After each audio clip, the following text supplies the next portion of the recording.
Voice ఇస్తారా దగ్గర వద్దా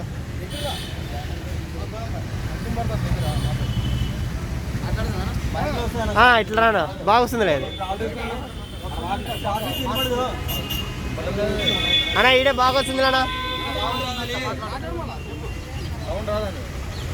భారత్ మాతాకి మాతాకి ఈరోజు భారతీయ జనతా యువ మోర్చా రాష్ట్ర అధ్యక్షులు సురేందర్ మోహన్ అన్న గారి పిలుపు మేరకు ఆదోని పట్టణంలోని అంబేద్కర్ విగ్రహం ఎదుట భారతీయ జనతా యువ మోర్చా ఆధ్వర్యంలో ఈడబ్ల్యూఎస్కు మద్దతుగా సంతకాల సేకరణ కార్యక్రమం నిర్వహిస్తూ ఉన్నాం.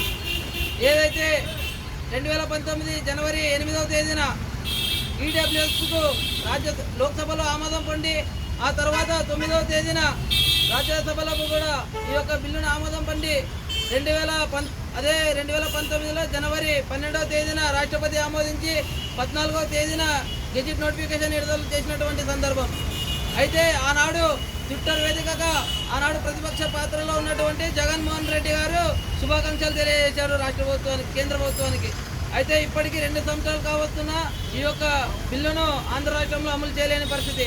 ఇవాళ భారతీయ జనతా యువ మోర్చా తరఫున డిమాండ్ చేస్తున్నాం ఏమంటే వెంటనే ఈడబ్ల్యూఎస్కు మద్దతుగా 10% రిజర్వేషన్ అగ్రవర్ణ కులస్తుల్లో పేదవారికి కేటాయించాలని కోరుతున్నాం. గత కొద్ది రోజుల కిందట ఆర్టీఓ కార్యాలయం ఎదుట నిరసన కార్యక్రమం చేశాం. ఈరోజు ప్రజల మధ్యన సంతకాల సేకరణ కార్యక్రమం నిర్వహిస్తున్నాం. ఇదే కనుక రాష్ట్ర ప్రభుత్వం తీరు ఇలాగే కనుక కొనసాగితే యావత్తు భారతీయ జనతా యువ మోర్చా ఆధ్వర్యంలో రాష్ట్ర వ్యాప్తంగా ఆందోళన ఉధృతం చేస్తామని తెలియజేస్తున్నాం.